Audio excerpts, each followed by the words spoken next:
Que se passera-t-il le 7 juillet prochain, au soir du second tour, si aucun parti n'obtient de majorité absolue? Eh bien, les institutions pourraient être bloquées et il pourrait y avoir des débordements dans les rues. Que ferait alors Emmanuel Macron?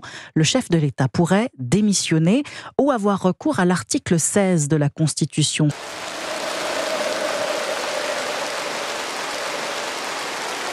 C'est un article qui lui confère les pleins pouvoirs et c'est une hypothèse dont le chef de l'État a discuté avec son entourage. C'est ce que vous nous révélez ce matin sur Europe 1, Alexandre Chauveau. Il existe deux conditions pour pouvoir actionner l'article 16 de la Constitution, une menace insurrectionnelle susceptible de remettre en cause l'intégrité du territoire ou bien l'interruption du fonctionnement régulier des pouvoirs publics. C'est ce deuxième cas précisément que pourrait rencontrer Emmanuel Macron après ces législatives. Le chef de l'État pourrait alors s'arroger tous les pouvoirs. S'il décide d'actionner l'article 16, le président en est tout à fait libre. Il n'y a aucun contre-pouvoir, aucune contre-signature, aucune autre formalité qui lui est demandée.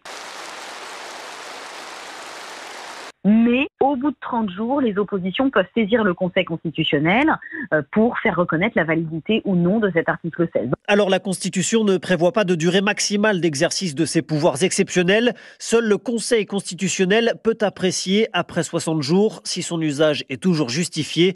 Jusqu'ici, l'article 16 n'a été utilisé qu'une seule fois dans l'histoire de la Ve République. C'était en 1961 par le général de Gaulle après la tentative ratée de putsch des généraux. Alexandre Chauveau du service politique de